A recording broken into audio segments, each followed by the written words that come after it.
Hello friends, இன்னைக்கு நம்ம சேனலில் சூப்பரான இட்லி கன் பவுடர் ரெடி பண்ண போகிறோம். ரொம்பவே ஃபேமஸான இட்லி கடைகளில் பொடி இட்லி சாப்பிட்றது உங்களுடைய ஃபேவரட்டான டிஷ்ஷாக இருந்தது அப்படின்னா கண்டிப்பாக இதை ட்ரை பண்ணுங்கள். அதை விட சூப்பராக இருக்குங்க. பொதுவாகவே இந்த மாதிரி கன் பவுடர் அரைக்கும் போது பூண்டு ரொம்பவே லிமிட்டடாக யூஸ் பண்ணுவாங்க, இல்லைனா யூஸ் பண்ண மாட்டாங்க. ஆனால் பூண்டு ரொம்பவே ஹெல்த்தி. ஸோ பூண்டு எப்படி இதில் யூஸ் பண்ணுறதுன்னு பார்க்க போகிறோம்.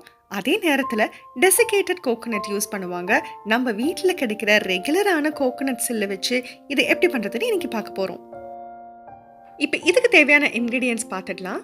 2 தட்டில் எடுத்து வச்சுருக்கேன். இந்த தட்டில் இருக்கிறதெல்லாம் முதல்ல சேர்க்க போகிறோம், அடுத்த தட்டில் இருக்கிறத ரெண்டாவதாக சேர்க்க போகிறோம். அதனால தான் 2ஆக பிரித்து வச்சுருக்கேன். இப்போ இதுக்கு தேவையான பொருட்கள் பார்த்துடலாம்.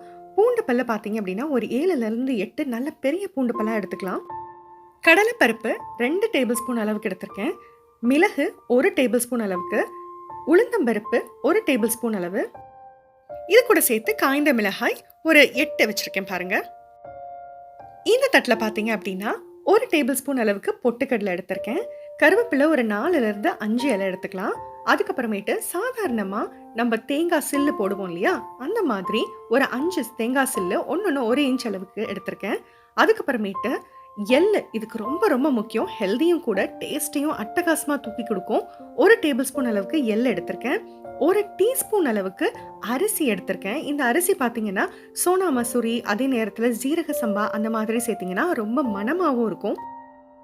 இந்த தேங்காயில் இருக்கிற ஈரப்பதத்தை உறிஞ்சிட்டு ரொம்ப நாளைக்கு இதை ட்ரையாக வச்சுக்கிறதுக்காக தான் நம்ம அரிசி சேர்க்குறோம். அதே நேரத்தில் அது கொரகரப்பு தன்மையை நமக்கு கொடுக்கும். அதுக்கப்புறமேட்டு 1.5 டீஸ்பூன் அளவுக்கு என்னுடைய காரத்துக்கு எனக்கு உப்பு தேவைப்பட்டது. பொடியை பொறுத்த வரைக்கும் உப்பு கம்மியாகவே சேர்த்துக்கோங்க. தேவைப்பட்டால் அதுக்கப்புறமேட்டு ஆட் பண்ணிக்கலாம். இப்போ எடுத்து வச்சிருக்கிற தேங்காய் சில்லை மிக்சியோட சேர்ன் ஆப்ஷன் யூஸ் பண்ணி 1-2 தடவை மட்டும் சேர்ன் பண்ணி இந்த மாதிரி உதிரியாக பண்ணி எடுத்துக்கிட்டேங்க. நீங்கள் தேங்காய் திருவிக்கிட்டிங்கனாலும் சூப்பர் தான். ஒரு பேனில் 2 டீஸ்பூன் அளவுக்கு எண்ணெய் சேர்த்துருக்கேன். நம்ம எடுத்து வச்சுருந்த பூண்டு, ஒவ்வொரு பூண்டையும் 2லேருந்து 3 பீஸாக அந்த மாதிரி கட் பண்ணி நல்லா ஓரளவுக்கு ஓரங்கள் ப்ரௌன் ஆகிற வரைக்கும் நம்ம பூண்டை வதக்க போகிறோம். ஓரளவுக்கு அங்கங்கே பூண்டில் ப்ரௌன் வந்துருச்சு அப்படின்னா அதுக்கப்புறமேட்டு கடலைப்பருப்பும் மிளகும் சேர்க்க போகிறோம்.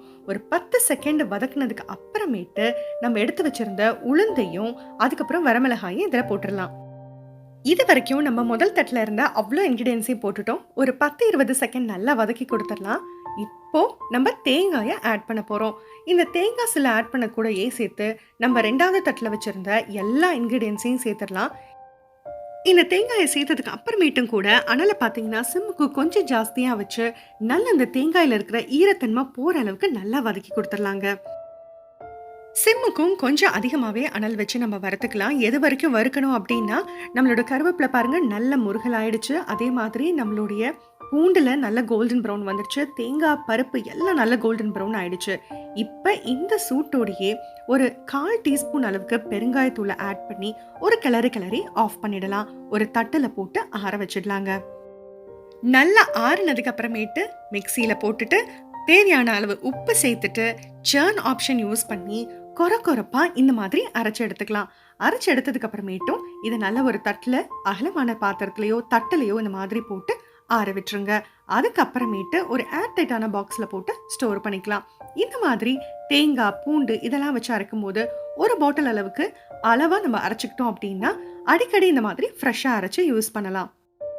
இப்போ நம்ம பொடி இட்லி செய்யறதுக்கு ஒரு பேனில் 1 டேபிள் ஸ்பூன் அளவுக்கு நான் நெய் சேர்த்துருக்கேன். நெய் நல்லா சூடானதுக்கு அப்புறமேட்டு இட்லியை 2 பக்கமும் நல்லா நெய்யில் நம்ம லேசாக வணக்கிக்கலாம்.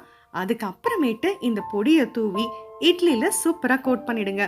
ஒரு 2 நிமிஷம் கழிச்சு சுட சுட சாப்பிட்டு பாருங்க, அட்டகாசமான பொடி இட்லி ரெடி ஆயிருக்கும். ட்ரை பண்ணி பார்த்துட்டு எப்படி வந்ததுன்ற கமெண்ட்ஸை எனக்கு கண்டிப்பாக ஷேர் பண்ணுங்க. தேங்க்யூ.